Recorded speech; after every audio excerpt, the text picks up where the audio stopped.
starts. Although it's possible that this is not where you should start. Maybe you should just start with yogging.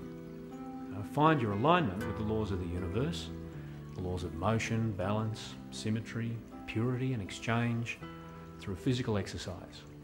See, by doing this, you're preparing the garden of your mind to grasp the truths that will set you free. As long as you have heeded our warning and spoken to your physicians, etc., to make sure that the exercises, the yogging exercises, are going to be of benefit. Make sure they know exactly what you're talking about so that they give you good counsel, good advice. But that's yogging. In this video, we're here to talk about delusion. Now, I'm assuming that you're in reasonable shape already and you're able to grasp the truth about delusion, and that is, it's unavoidable. Delusion, as a function of the brain, it's like oxygen. It's ubiquitous, it's mostly unnoticeable. Ask a fish to describe water, and you'll not get much of an answer. Fish don't speak.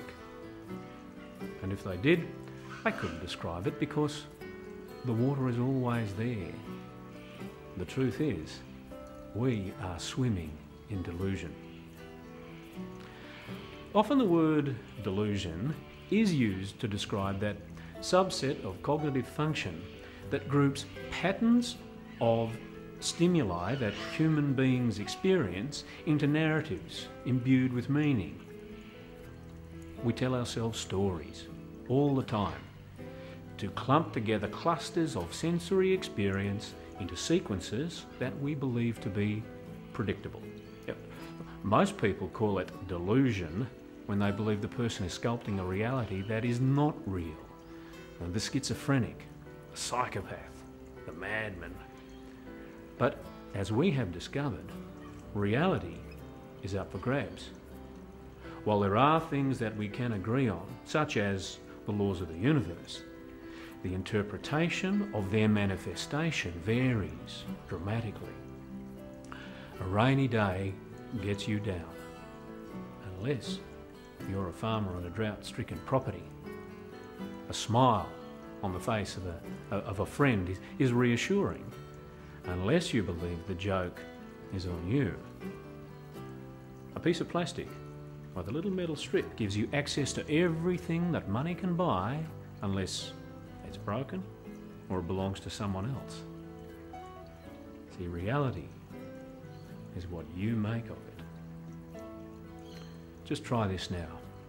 Tell yourself you're having a difficult day. And there are other things you could be doing with your time, if nothing else. You could be catching up on sleep because you're tired. And just stay with that thought. Take a breath in, but only let out about 1/8 of your capacity. Less if you can get by. And slump. Feel put upon.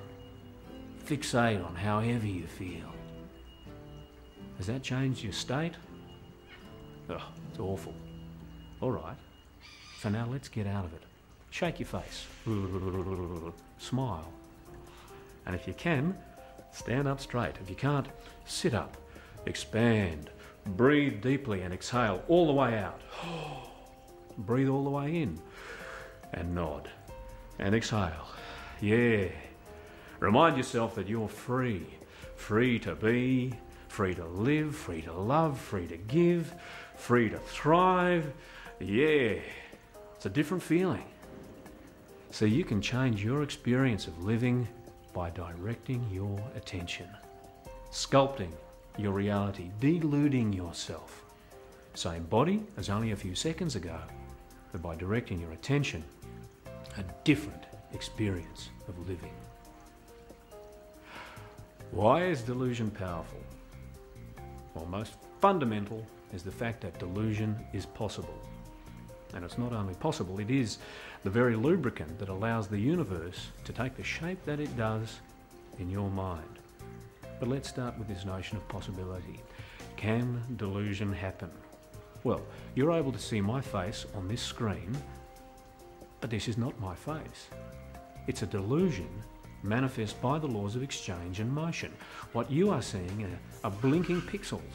What you hear are the vibrations emanating from a speaker, animated by electrical impulses that are possible because someone burned the fossilised remains of organisms that lived millions of years ago, unless your power is generated by big turbines or fans or solar panels.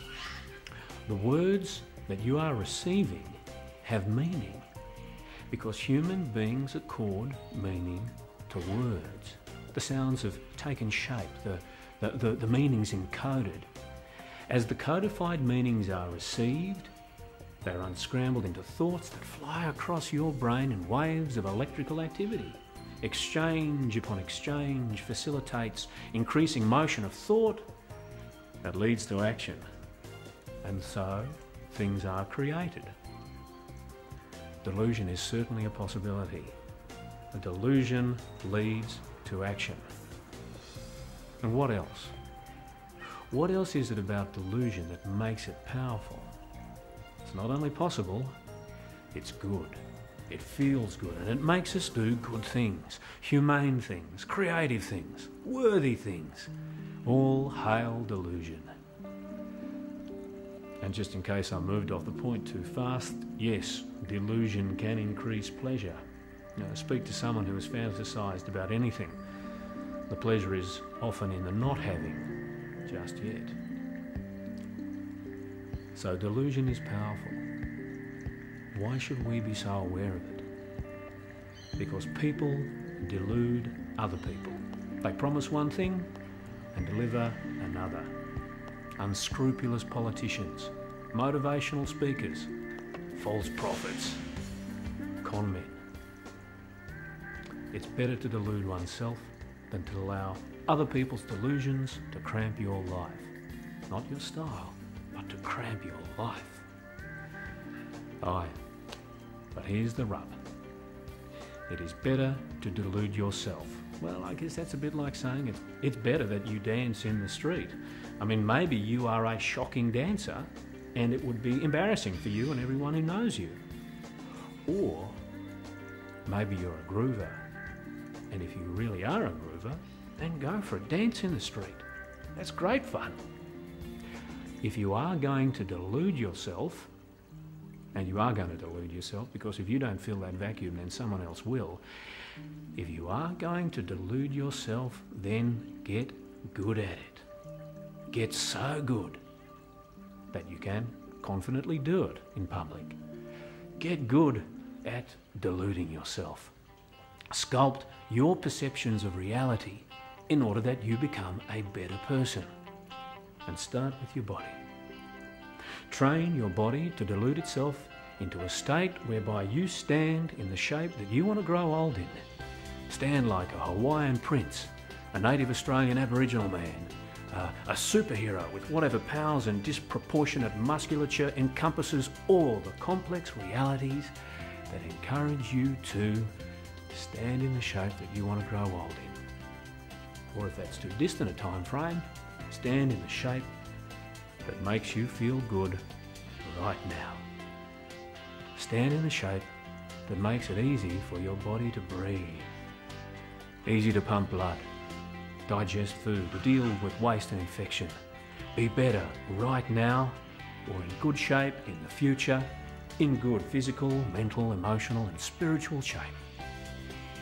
Can you see how many words that we need to recall to describe all the different things that you want your body to be able to do? Maybe too much thinking. Use the power of delusion to envision yourself as your avatar and let your body make the adjustments.